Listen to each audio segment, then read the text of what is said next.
CJNG's underground hospital has been blown wide open, and it's now tied directly to cartel extermination camps and mass graves holding more than 250 bodies. Mexican authorities raided a secret medical facility built to keep El Mencho alive, while search teams uncovered industrial crematoriums, burned human remains, and over 200 pairs of shoes left behind by victims who were systematically erased.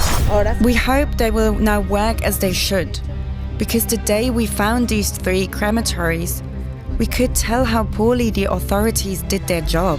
Sadly, because we're talking about a country that has more than 120,000 people missing, reportedly missing. So not talking even about the unknown numbers, right? These are official government numbers. While El Mencho built his secret hospital in Villa Purificación to treat his failing kidneys, that same medical infrastructure was quietly supporting a disposal system for hundreds of victims whose bodies were never meant to be found. This connects directly to a 2017 discovery that exposed the scale of CJNG's brutality.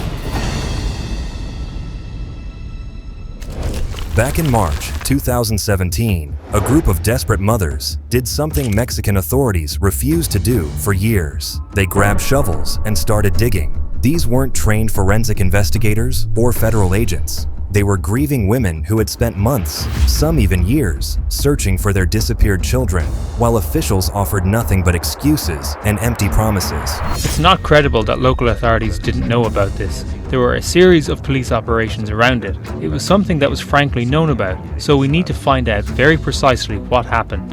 What they uncovered in Veracruz became one of the largest mass graves in Mexican history. More than 250 skulls buried in a drug cartel mass burial ground on the outskirts of Veracruz City.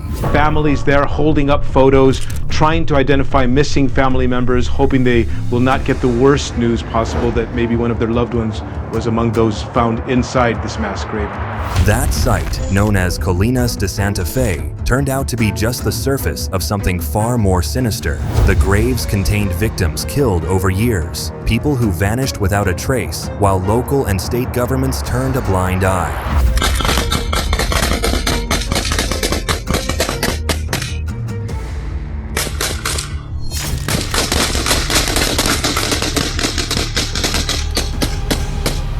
Veracruz had transformed into a war zone between the Zetas cartel and the emerging Jalisco New Generation cartel, which started aggressively moving into the territory around 2011. CJNG didn't just want territory, they wanted total control.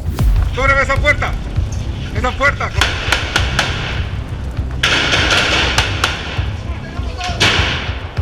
¡Hey! The violence was so systematic, so deliberately hidden, that one mother named Rosalia Castro Toss spent more than 5 years searching for her son Pedro before finally finding him in that mass grave. My main motivation, even though it freezes my soul, is to find my son. It's my reason for living. He might not be here, but it's a possibility. And for us, the coin is in the air, and until it lands, we won't know for sure. When journalists pressed Prosecutor Winkler on how something this massive could happen without government knowledge, his response was devastating. It's impossible that no one noticed what was happening here and how vehicles went in and out. If that's not complicity of the authorities, I don't know what is. The former governor of Veracruz, Javier Duarte, had already fled the country by this point, later arrested in Guatemala on corruption charges. Investigators discovered he had embezzled millions, while cartel violence spiraled out of control in his state.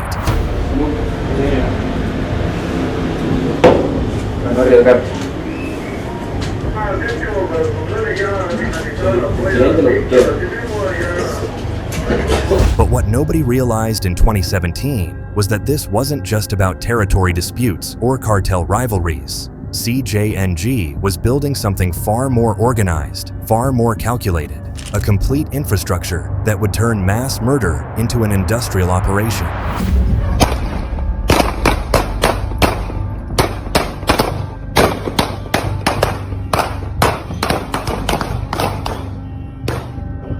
And at the center of that infrastructure was a man whose kidneys were failing, who needed constant medical care, and who would build his own private hospital to make sure he stayed alive while thousands of others died. Nemesio Oseguera Cervantes, better known as El Mencho, runs CJNG with an iron fist from the shadows.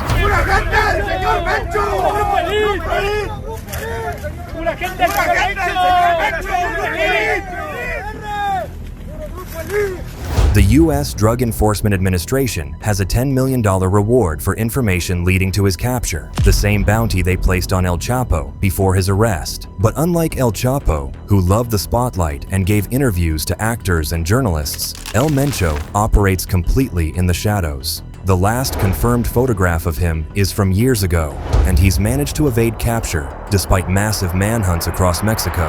Pero se hacen llamar Cárteles Unidos. Yo se los afirmo porque en el tiempo que me tocó estar allá en Michoacán, los Zetas me invitaron a trabajar. Pero como yo no tengo necesidades, no me les uní, pero ustedes sí.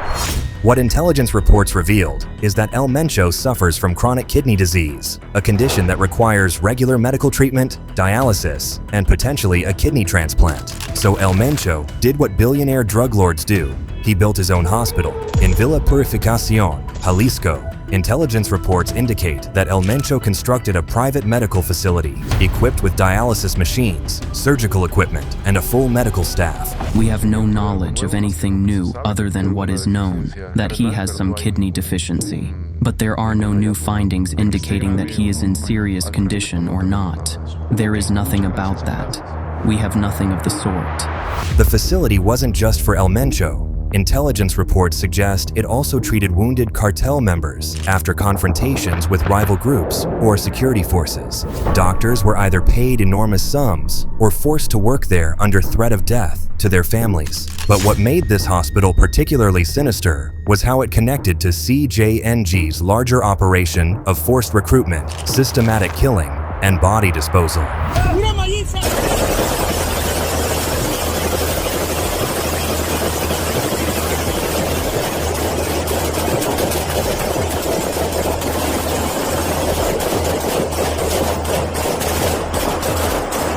Because while El Mencho was keeping himself alive with cutting-edge medical care, the same organization was running extermination camps where teenagers were being cremated in industrial ovens.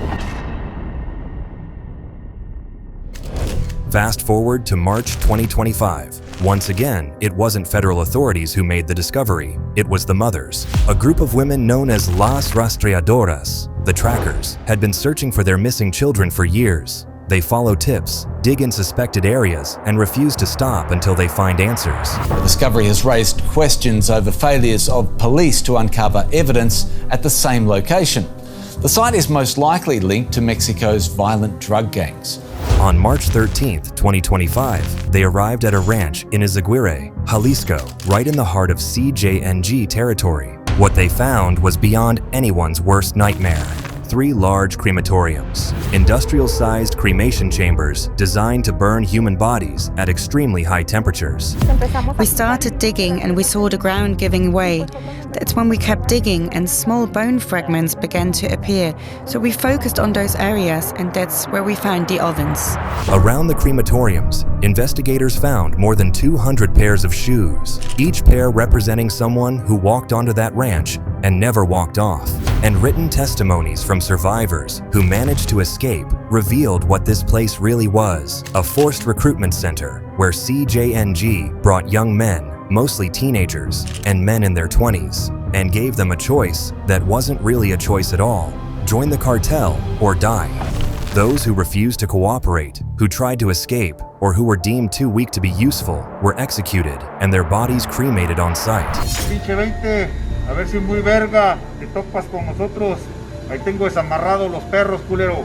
Y así voy a andar patrullando. Con tu puta madre. The ranch had holding cells, training areas where recruits were forced to learn how to handle weapons, and those 3 crematoriums running almost constantly to dispose of the bodies of those who didn't make the cut. The ranch operated for years, possibly since 2020, right under the noses of local authorities. And while this horror was unfolding at Izaguirre Ranch, El Mencho was less than 100 miles away, receiving dialysis treatment in his private hospital. Our interest is not political in this case, but has to do with truth and justice. The Izaguirre Ranch discovery in March 2025 wasn't the end. Just 2 months later, in May 2025, another mass grave was discovered in Colima, this time containing 42 bodies in various stages of decomposition. Colima has become a key battleground for CJNG as they fight to control drug trafficking routes to the Pacific coast.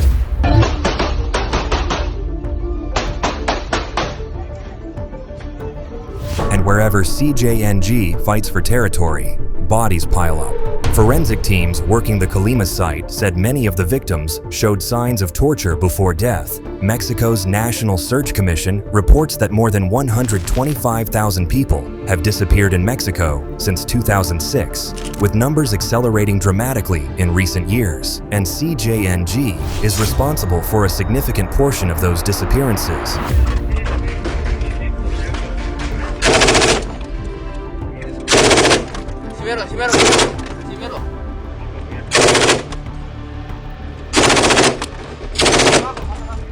Las Rastreadoras, the searching mothers who found Izaguirre Ranch, continue their work. Every week, they go out with their shovels, their probes, and their determination. And in the last 15 years, we've seen a rise in number of these search missions from volunteers actually doing the government's job and looking for the missing. And they're not stopping, because as long as CJNG continues operating with impunity, as long as corrupt officials provide protection, as long as young men keep disappearing into forced recruitment programs, there will be more graves to find. What do you think needs to happen to actually stop this? Drop your thoughts in the comments below and make sure to subscribe for more in-depth coverage of what's really happening in Mexico.